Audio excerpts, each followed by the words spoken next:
Hello and welcome back. If you're new here, I'm Darv James and I host the Board Book Geek. I talk about books, weird Japanese fiction, nostalgia, and occasional slow descent into creative burnout and madness. It's fun here! And every year, I do this thing where I try and pick my favourite books, knowing full well I'm going to change my mind before December. But here are five. These ones stuck with me. They live rent-free in my brain, and they're the ones I keep talking about to friends, work, or while fishing, or while wandering around a supermarket like a slightly over-seasoned gremlin. Boo humbug. So, let's dive into my top five books of 2025. And yeah, there will be chaotic energy. It's me. Remember to like, subscribe, tell me what you think in the comments below, hit that hype button, and if you want to support this weird little chaotic gremlin corner of the internet, check out Substack, Patreon, Buy Me a Coffee on Ko-fi, or become a channel member for exclusive podcasts, early access, and ad-free versions of some key videos. Let's get into it.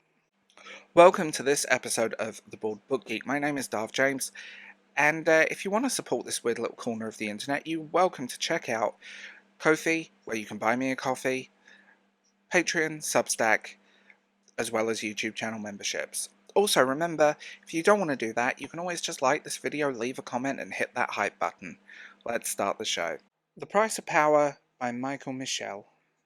Let's start with a book that technically shouldn't be here because it's been out as a novel itself for ages, but the hardcover is a thing of beauty, and I read it for the first time this year after much deliberating about it.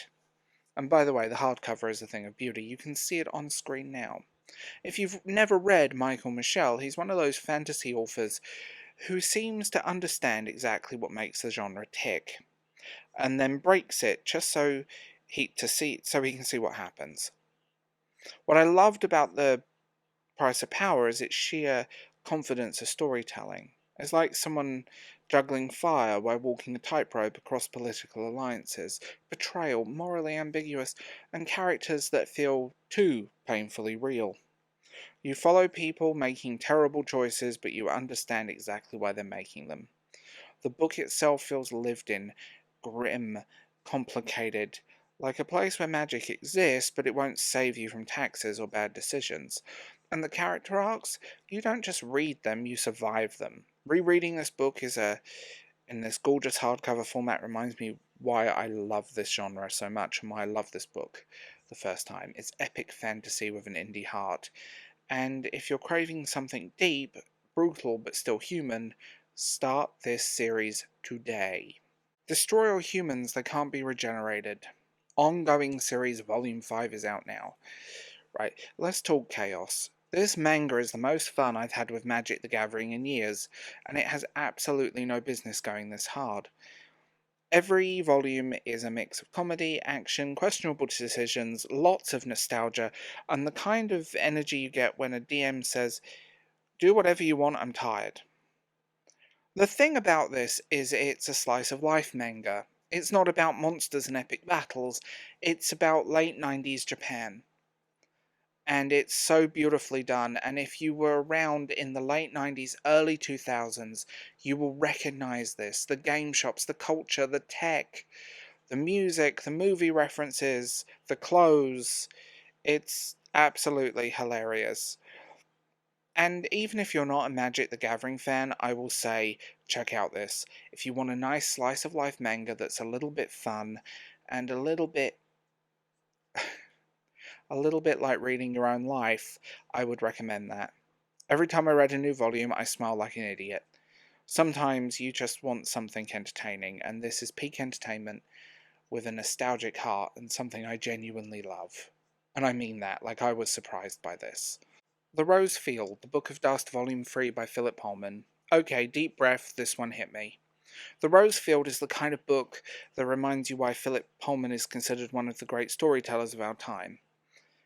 He writes with this quiet, steady confidence, and it seems simple on the surface, but underneath all of this is this emotional tension and an amazing amount of depth when it comes to philosophy. This book feels like a return to home, a bittersweet one, but home nonetheless. If you grew up with the dark materials, The Book of Dust feels, actually in general, all of them feel like Pullman reaching into parts of your childhood and whispering, look how far you've come. Look how far these characters have come with you. There's a maturity here, a sense of reckoning, reflection, consequences finally landing after years of build-up. It bridges the old with the new in a way that doesn't feel forced or nostalgia for the sake of nostalgia. It feels natural, earned, and almost inevitable. And the world, the demons, the parallel worlds, the moral complexity, all of it is handled with the craftsmanship that only Pullman can get away with. It's emotional, thoughtful, it's the end of a journey that has meant so much to so many people, including me, a boy sitting in his bedroom reading a book that his grandmother got him in 1999. It's emotional. I closed the book and had to just sit there, and that's the best kind of book. The Full Moon Coffee Shop. This is where my weird, cozy Japanese fiction addiction really shows. I need that on a t-shirt. The Full Moon Coffee Shop is one of those books that doesn't rush you. It doesn't demand 900 pages of lore. It doesn't require charts, glossaries, or maps. It just invites you. This book is warm, soft atmosphere, like scrolling through Kyoto at night while the lanterns glow and the smell of pastries fill the air. This is written with such beautiful restraint. Every scene feels intentional.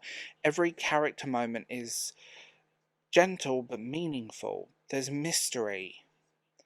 But it's not a stressful mystery. It's curl up with a cup of coffee, eat a croissant mystery. And won't lie, the food descriptions should be illegal. I was ready to read a book. And this took me on a journey. It was self-discovery.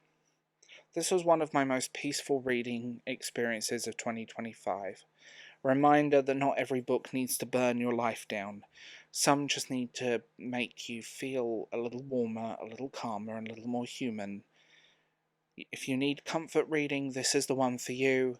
And if you just want a slightly supernatural coffee shop run by giant cats, this is the book for you.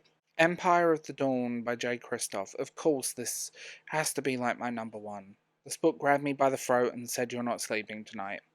Kristoff has the rare ability to make fantasy feel alive, not just theatrical. You can smell the sand, you can hear the clash of blades, and you can feel the heart of every mistake the character makes. And the characters just work. Nobody writes emotionally conflicted, hard-edged heroes much like Kristoff.